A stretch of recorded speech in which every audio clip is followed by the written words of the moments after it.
Hi, I'm Tim Cain, the entertainment editor at the Herald and Review in Decatur, Illinois, and we're here because Austin wants. This is one film in a series of films that we're presenting, basically giving background information, some history about Decatur Celebration. We're a group of people, these gentlemen and other people you'll see in front of you, that have covered the event and participated in the event for more than a century combined. And we hope we have a few things that might entertain and amuse you. The best acts I've seen at Decatur Celebration, Here Come the Mummies was spectacular. Prior to that, the best show I'd seen was Tiny Tim. Tiny Tim was remarkable. And people, I mean, you're chuckling at it, and I'm sure anybody who's watching this is chuckling at it because, what can Tiny Tim do? Well, Tiny Tim is basically when he was here, it was the history of the 20th century of popular music. He would come out and just start singing a song, and the way I've always described it to people is there are guys who talk about the way old blues performers would sing when they were in a recording studio. They could never have a band with them. These guys would just sit with their guitar and sing their song because, like there might be a 12-bar bit followed by an 8-bar bit followed by a 6-bar bit followed by another 12-bar bit, and then that's a verse, and then the next verse would be 12 followed by 4 followed by 9 followed by 7, and he never had any idea. Anybody who's ever listened to Sid Barrett's recordings knows that Sid worked the same way. You play until he played what felt right, and that was what Tiny Tim did. He would be up there with his ukulele, he'd sing a song, he'd get through the first verse and the first chorus, get halfway through the next verse, and then go. And he'd turn, and they had a band there. There was a 3-piece band of pickup musicians, of Decatur guys who were extremely competent and extremely professional, but they had no idea what he was doing. He would turn to him and say, "Maestro," in the key of C, and then the band would play a C chord, and then Tim would just start singing whatever song he wanted to sing. And it was brilliant. And I kind of had an idea it was coming because a friend of mine had seen Tiny Tim perform like 3 or 4 months earlier, and he described being in the dressing room or following the band into the dressing room to talk to Tim, and the band leader saying, "Okay, Tim, we need a set list." And Tim said, "Oh, I have no idea what I'm going to play. I have no idea until I get out there." And that was what it was. I mean, we're sitting at the Central Park stage, and I'm sure there are people who think that was a crap show because he didn't play a complete song, and he had no idea what he was doing, and nobody had any idea what he was doing. I thought it was brilliant because it was art being created before us as we spoke, and you never ever saw that performance again. His next performance I went to, and it was more of the same. But it wasn't the same at all. I mean, there were completely different songs. And he's pulling stuff from the 20s, and he's singing AC/DC. He's singing the Beatles, he's singing Hank Williams. And he's not singing complete songs. He's playing all this stuff on a 4-string ukulele where he knows the chords and nobody else does.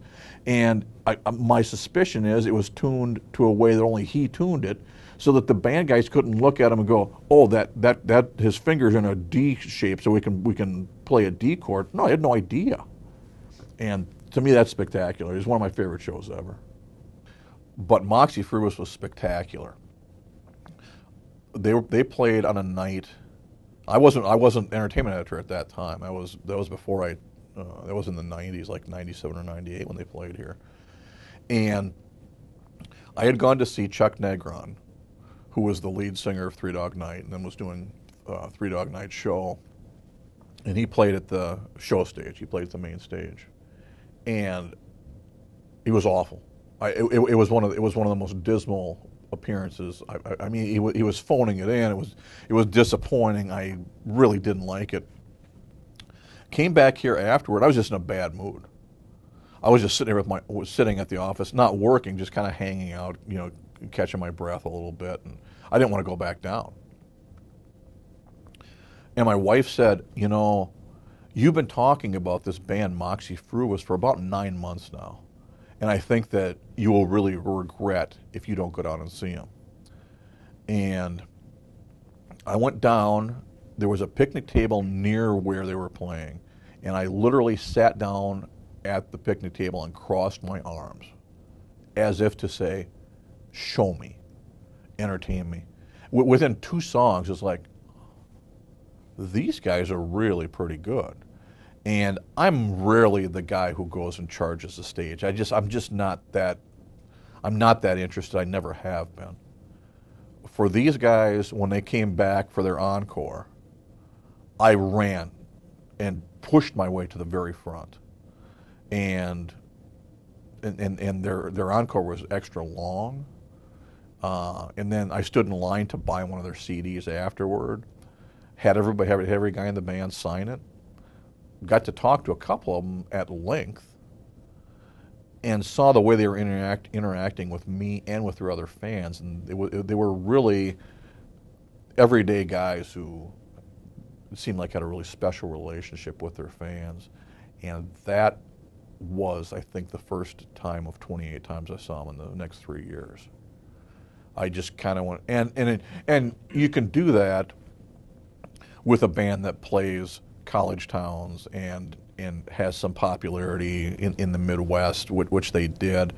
I saw them here, saw them in Champaign, saw them in West Lafayette, saw them in Bloomington, Indiana, St. Louis, Chicago, Madison, Milwaukee. Flew to Toronto for a fan convention and saw them there. Saw 2 or 3 shows when we were in Toronto. Yeah, it was really spectacular. That's, you know, I have Celebration and Fred Puglia to thank for that. Otherwise, you know, I knew of the band, but I would have had no idea how good they were live. They were spectacular. That was a great experience.